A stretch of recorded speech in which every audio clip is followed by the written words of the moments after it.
देखिए काल भोज में फटाफट देखें आप लोग, तो काल भोज में आप लोग कहेंगे सर एक तो ये है, इनका मूल नाम काल भोज था, इन्हें उपाधि भप्पा रावल की दी गई और एकलिंग जी का दीवान कहते हैं। किसने दी? हारित ऋषि ने दी। हारित ऋषि लकुलिश मत में सन्यासी था और ध्यान रखिए इन्होंने ही महादेव में इनको भप्पा रावल को मेवाड़ का राज्य मांगा था। जब ये राजा बना भप्पा रावल तो इनके द्वारा एकलिंग जी का मंदिर बनवाया।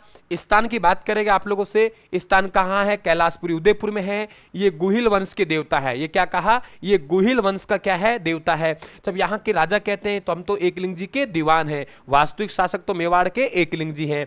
आशीर्वाद को आशंका लेना कहते हैं और मेवाड़ के महाराणाओं का आराध्य देव या संप्रदाय की बात करें तो पाशुपत संप्रदाय। ठीक है, तो आप लोगों के यहाँ पे मान मौर्य को पराजित करके 734 ईस्वी में चित्तौड़ का शासन संभालता है। गुहिल वंश का वास्तविक संस्थापक काल भोज है। अगर आप लोगों से विजय के बाद उपाधियों की बात करें तो हिंदुआ सूर्य चकवे और राजगुरु की उपाधि है और इनको सीबी वैद ने काल भोज को चार्ल्स मार्टेल की उपाधि दी थी। ध्यान रखें आप लोग, इन्होंने नागदा को राजधानी बनाई और इन्होंने सोने के, ये ध्यान रखें, सिक्के चलाए। ठीक है, तो बप्पा राव। अब अल्लट की बात करें, अल्लट में 2-3 सवाल बहुत अच्छे बन सकते हैं आप लोगों के। देखो एक लाइन बोल रहा हूं, उस लाइन को याद करना आप लोग, फिर उसका मतलब समझाऊंगा आप लोगों को। भरत भट्ट की पत्नी महालक्ष्मी का बेटा, अल्लट नौकरी लगते ही आलू लेकर आया, आहाड़ के वरा मंदिर पे चढ़ाया और हूण राजकुमारी हरिया देवी से विवाह रचाया। जरा सुनिए आप लोग। भरत भट्ट की पत्नी महालक्ष्मी का बेटा अल्लट नौकरी लगते ही आलू लेकर आया, आहाड़ के वरा मंदिर पे चढ़ाया, हूण राजकुमारी हरिया देवी से विवाह रचाया। तो भरत भट्ट की पत्नी महालक्ष्मी का बेटा का नाम अल्लट है। अल्लट ने मेवाड़ में नौकरशाही प्रथा की शुरुआत की थी। ख्यातों में आलू रावल के नाम से जानते हैं। इन्होंने नागदा से आहाड़ को अपनी राजधानी बनाई, वरा मंदिर का निर्माण करवाया। इन्होंने अपने राज्य में नौकरशाही प्रथा का गठन किया। मयूर को मुख्यमंत्री और अमात्य को अक्ष पटालाधीश बनाया। अक्ष पटालाधीश आय व्यय का ब्यौरा रखने वाले अधिकारियों कहते थे और हूण राजकुमारी हरिया देवी से विवाह रचाया। आप रण सिंह में, मैंने आप लोगों से कहा था, रण सिंह में 2 बातें आपको ध्यान रखनी है। रण सिंह के बेटों ने गुहिल वंश का बंटवारा किया था। रण सिंह ने गुहिल वंश का क्या किया? रण सिंह के 2 बेटों ने गुहिल वंश का बंटवारा किया। इधर हमारे पास छेम सिंह है, छेम सिंह के द्वारा रावल शाखा की स्थापना की गई और यहां पे हम देखेंगे राहब के द्वारा राणा शाखा की स्थापना की गई। राणा शाखा के क्या बने? राजा बने। राणा शाखा के राजा क्या बने? राजा। अब राणा शाखा की देखो, रावल शाखा की वंशावली ध्यान रखो। रावल सामन सिंह का भाई, रावल सामन सिंह का भाई, कुमार सिंह का पदम सिंह है, पदम सिंह का जैतर सिंह तेज समर करता है रतन सिंह से, समर करता है रतन सिंह से। यानी वंशावली याद हो गई भाई। अरे छेम सिंह का पुत्र सामंत सिंह का भाई कुमार सिंह, पदम सिंह जैतर तेज समर करता है रतन सिंह से। छेम सिंह के बाद राजा बना सामंत सिंह के बाद कुमार सिंह के बाद पदम सिंह के बाद जैतर सिंह के बाद तेज सिंह के बाद समर सिंह के बाद रतन सिंह। ये वंशावली आप लोग ध्यान रखेंगे।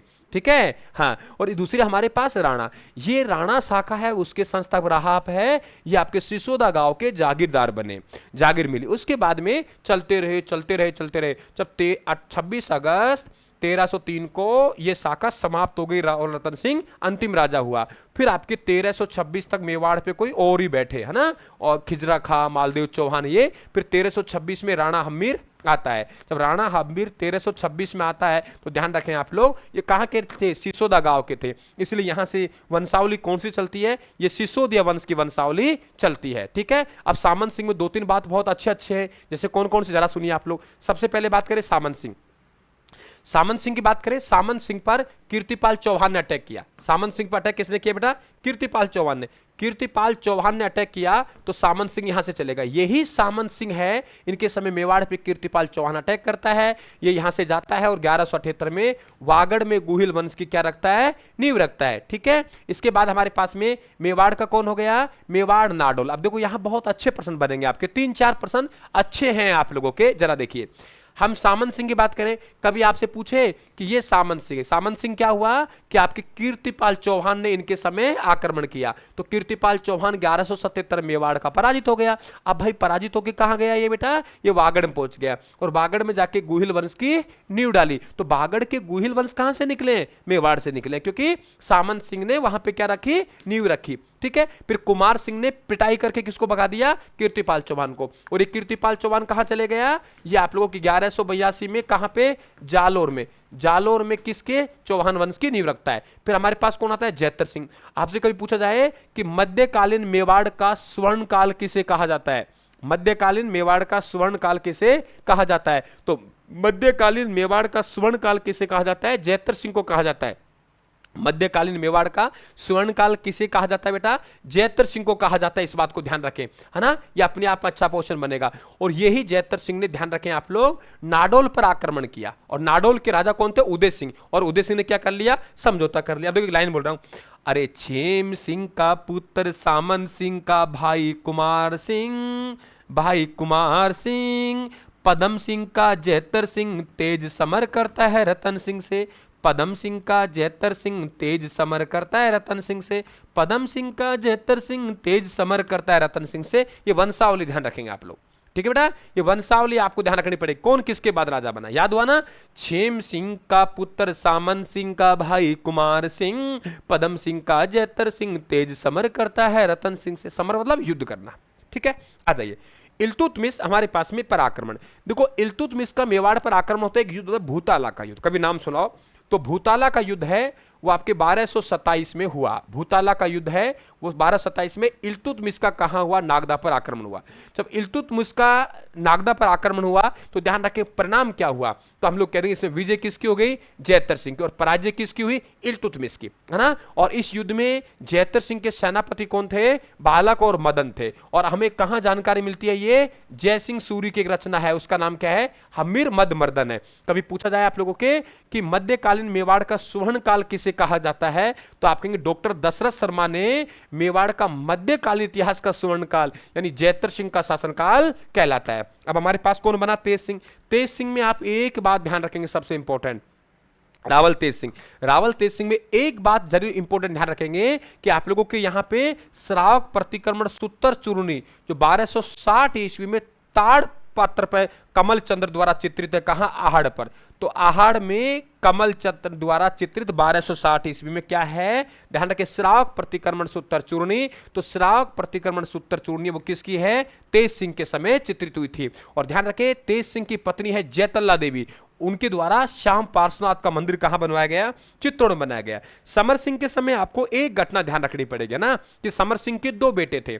एक बेटे का नाम था कुंभकर्ण। वो कुंभकर्ण कहां चले गए? नेपाल में। और नेपाल में जाके गुहिल वंश की नींव रखता है। कहां चले गए? नेपाल में। और नेपाल में जाके गुहिल वंश की क्या रखता है? नींव रखता है बेटा, ठीक है। और आप लोगों के कौन हुआ? रतन सिंह हुआ। तो रतन सिंह कहां? चित्तौड़ का राजा बनता है ना। और समर सिंह के समय हमें यह ध्यान रखना है, बस ये ध्यान रखना है कि अलाउद्दीन खिलजी ने जब गुजरात पर आक्रमण किया तो जालोर से उसकी सेना को कानड़ देव ने नहीं जाने दिया।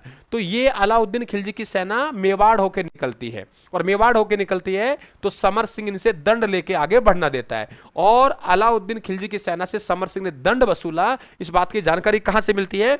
जिन पर्व सूरी के तीर्थ कलप से मिलती है। इस बात को ध्यान रखें, ये अच्छा प्रश्न बनेगा समर सिंह से, है ना। क्योंकि गुजरात जाती हुई सेना को किस राजा ने अपने राज्य से नहीं गुजरने दिया, और गुजरने दिया तो दंड लेकर गुजरने दिया।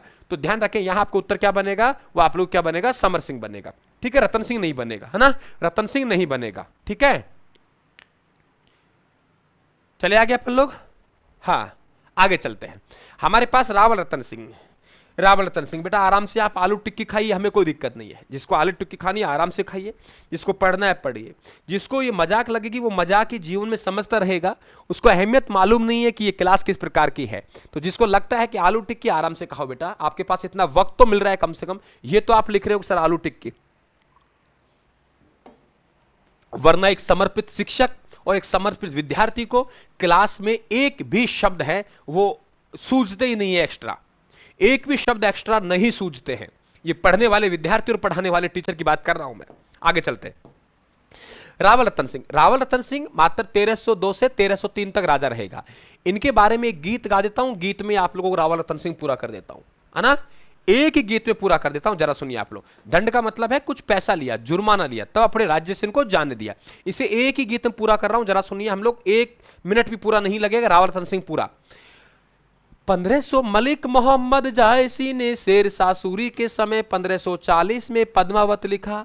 देश का नाम सिंहल द्वीप है, देश का नाम श्रीलंका है, द्वीप का नाम सिंहल द्वीप है, राजा का नाम गंद्रुसेन है, रानी का नाम चंपावती है, बेटी का नाम पद्मनी है, तोता का नाम हीरामन है, हीरामन तोता चला मेवाड़ में आया, मेवाड़ में रावल रतन सिंह को ले गए, रावल रतन सिंह ने पद्मनी से विवाह रचाया, पद्मनी से विवाह रचा के मेवाड़ में आया, राघव चेतन तांत्रिक ने कूटनीति से पद्मनी को प्राप्त करने का प्रयास किया, राघव चेतन तांत्रिक को यहां से मार भगाया, और राघव चेतन तांत्रिक है वो कहां पहुंच गया, अलाउद्दीन खिलजी के पास पहुंच गया।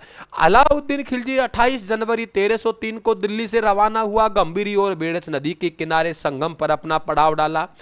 26 अगस्त 1303 को चित्तौड़ पर अधिकार किया, चित्तौड़ पर अधिकार करके अपने पुत्र खिजरा खां को सौंप दिया, खिजरा खां की याद में चित्तौड़ का नाम खिजराबाद रख दिया, खिजरा खां की याद में चित्तौड़ का नाम खिजराबाद रख दिया। बस हो गया पूरा। ये लीजिए यहां पे जो आप लोगों के शाखा होगा, यहां पे चित्तौड़ का पहला शाखा आपको देखने को मिलेगा, पहला शाखा आपको देखने को मिलेगा। हो गया याद? दोबारा गाऊं क्या? दोबारा गाऊं। अरे 1516 शेरशाह सूरी के समय 1540 में मलिक मोहम्मद जायसी ने पद्मावत लिखा, देश का नाम श्रीलंका है, द्वीप का नाम सियल द्वीप है, राजा का नाम गंद्रुसेन है, रानी का नाम चंपावती है, बेटी का नाम पद्मनी है, तोता का नाम हीरामन है, हीरामन तोता चित्तौड़ आया, चित्तौड़ से रावल रतन सिंह को ले गए, रावल रतन सिंह ने पद्मनी से विवाह रचाया, विवाह रचा के चित्तौड़ लाया, राघव चेतन तांत्रिक ने नीत डिगडिगाई तो राघव चेतन को यहां से मार भगाया, राघव चेतन दिल्ली पहुंच गया, अलाउद्दीन खिलजी को नारी के प्रति उकसाया, अलाउद्दीन खिलजी 28 जनवरी 1303 को दिल्ली से रवाना हुआ, रवाना होकर गंभीरी और बेड़च नदी के किनारे पे क्या डाला? अपना पड़ाव डाला, आप लोगों के पड़ाव डाला। चित्तौड़ का यहाँ पहला शाखा हुआ, रावल रतन सिंह और गोरा बादल के नेतृत्व में केसरिया हुआ, रानी नागमती और पद्मनी के नेतृत्व में जौहर हुआ। चित्तौड़ पे 26 अगस्त 1303 को चित्तौड़ पे अलाउद्दीन खिलजी का अधिकार हुआ, पुत्र खिजरा खां को सौंप दिया, बदल के नाम खिजराबाद रख दिया, बदल के नाम खिजराबाद रख दिया। बताइए कैसा है? हुआ याद? ये एक रिवीजन है, इसे कहते हैं रिवीजन। लिखना आसान होता है लेकिन वाकई रिवीजन करवाना एक कठिन काम होता है, ये ध्यान रखना आप लोग। यहां पे हर किसी की बस की बात रिवीजन करना और हर किसी की बस की बात रिवीजन करवाना नहीं है। नाम आसान होता है रिवीजन, रिवीजन होता है कि 1 घंटे क्लास को आप मात्र 5 मिनट में लेके आए, उसे कहते हैं रिवीजन। और एक भी तथ्य ना छोड़े, याद करवा के जाए, वो होता है रिवीजन। जरा देखिए हमारे पास चित्तौड़ का पहला शाखा, चित्तौड़ का पहला शाखा हमारा 1303 में हुआ। शाखा होता है, एक होता है केसरिया जिसमें राजपूत योद्धा है, युद्ध करते हुए वीर गति को प्राप्त हो जाते हैं, वो केसरिया हुआ। इस केसरिया में रावल रतन सिंह, उनके सेनापति गोरा बादल के नेतृत्व हुआ। जौहर है राजपूत रानियों द्वारा किया जाता है, पद्मनी और नागमती है वो रावल रतन सिंह की पहले वाली पत्नी है। ये नागमती है ना, ये पूछ रही थी हीरामन तोता से, मेरे से सुंदर इस दुनिया में कोई स्त्री है क्या? जब हीरामन तोता ने कहा कि जिस सरोवर में कभी हंस आया ही नहीं, वहां बगुला बदसूरत होता है, वो भी क्या होता है? हंस होता है। ये ध्यान रखना आप लोग। एक हमारे पास गोरा बादल कथा, पद्मनी चौपाई, हेमरतन सूरी की रचना, इस बात ध्यान रखें। और रावल रतन सिंह जैसे ही वीर गति को प्राप्त होते हैं, कहते हैं रावल शाखा है वो समूची रावल शाखा क्या हो गई? समाप्त हो गई, वो डॉक्टर गोपीनाथ शर्मा के अनुसार। ठीक है, अब हमारे पास में मेवाड़ देखो, यहां पे हमारे 1303 में आपको मालूम है 1303 है, वहां पे अलाउद्दीन खिलजी का अधिकार हुआ। तो 1303 से 1313 या 16 मिलता है, तो यहां पे खिजरा खां का अधिकार रहा। अलाउद्दीन खिलजी का बेटा है, खिजरा खां यहां से चले गया, खिजरा खां यहां से छोड़कर चला गया, और खिजरा खां के बाद मालदेव चौहान आ गया, मालदेव चौहान को सौंप गया। मालदेव चौहान जालोर का है, जिसे मूछाला मालदेव कहते हैं, और 1321 ईस्वी तक रहा था। इसके बाद मालदेव चौहान का पुत्र है बनवीर या जैसा, किसका? मालदेव चौहान का पुत्र बनवीर जैसा, इसे पराजित करके 1326 ईस्वी में, ध्यान रखना, ये जो आपका सिसोदा गांव का जागीरदार है कौन? हम्मीर, वो हम्मीर यहां पे क्या करेगा? अधिकार करेगा चित्तौड़ पे, और यहीं से गुइल वंश सिसोदिया वंश में क्या हो जाएगा? कन्वर्ट हो जाएगा। और अब यहां से आगे हमारे पहला राजा जो अपने नाम से पहले राणा लगाएगा। क्यों लगाएगा? क्योंकि ये हमारे पास में राणा हम्मीर, ये राणा हम्मीर राणा शाखा से, कभी पूछा जाए आप लोगों से कि पहला राणा या महाराणा लगाने वाला पहला राजा कौन है? राणा हम्मीर 1326 में राजा बनेगा। क्यों लगाएगा? क्योंकि ये राणा शाखा से था। ठीक है, राणा हम्मीर है, राणा हम्मीर ने 1326 में मालदेव चौहान के पुत्रों को पराजित करके चित्तौड़ पे अधिकार किया था, मेवाड़ की खोई हुई सत्ता को प्राप्त किया। इसलिए हम इसे मेवाड़ का उद्धारक, विषम घाटी पंचानन सिंह के समान सदृश्य वाला राजा भी कहा जाता है, और सिसोदिया वंश का संस्थापक इन्हीं को माना जाता है। इन्होंने जो केंद्र बिंदु बनाया, उस केंद्र बिंदु को केलवाड़ा से युद्ध प्रबंध किया था चित्तौड़ पे अधिकार करने के लिए।